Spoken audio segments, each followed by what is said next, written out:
जमीन से जुड़े और समाज के लिए अपने दम पर काम करने वाली कई शख्सियतों को केंद्र सरकार पद्म पुरस्कार से सम्मानित करती है। बता दें कि पद्म पुरस्कार 3 कैटेगरी में दिए जाते हैं, जिन्हें पद्मश्री, पद्म भूषण और पद्म विभूषण कहा जाता है।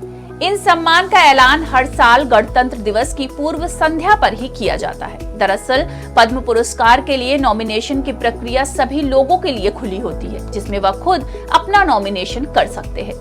हालांकि शख्सियतों का ऐलान प्रधानमंत्री द्वारा चयनित पद्म पुरस्कार समिति ही करती है। पद्म पुरस्कारों की शुरुआत साल 1954 के दौरान की गई थी, लेकिन क्या आपको पता है कि इन तीनों में अंतर क्या है? अगर नहीं तो मैं आपको बताती हूँ।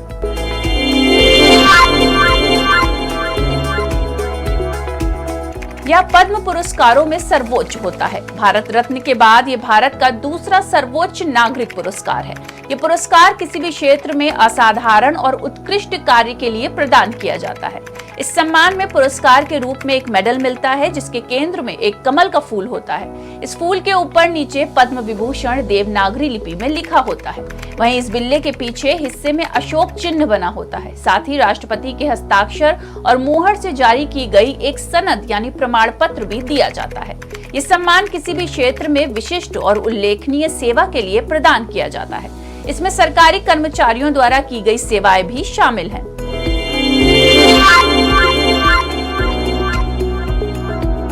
पद्म पुरस्कारों में पद्म भूषण दूसरा सबसे बड़ा पुरस्कार है। साथ ही ये भारत का तीसरा सर्वोच्च नागरिक पुरस्कार है।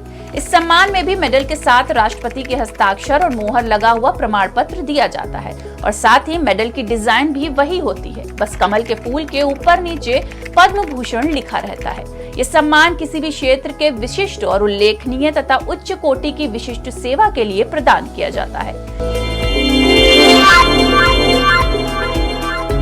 पद्मश्री पुरस्कार पद्म पुरस्कारों में तीसरा और भारत का चौथा सर्वोच्च नागरिक पुरस्कार होता है। इसके मेडल का डिजाइन भी एक समान होता है, बस इसमें फूल के ऊपर नीचे पद्मश्री लिखा रहता है और साथ ही इसमें भी एक प्रमाण पत्र दिया जाता है।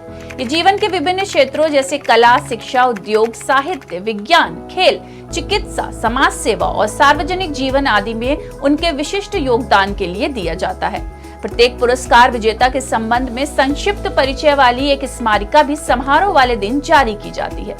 आपको बता दें, ये पुरस्कार मरणोपरांत नहीं दिए जाते। हालांकि विशेष मामलों में सरकार की ओर से मरणोपरांत पुरस्कार देने पर विचार किया जा सकता है। आज की खबर के लिए सौम्या शुक्ला की रिपोर्ट।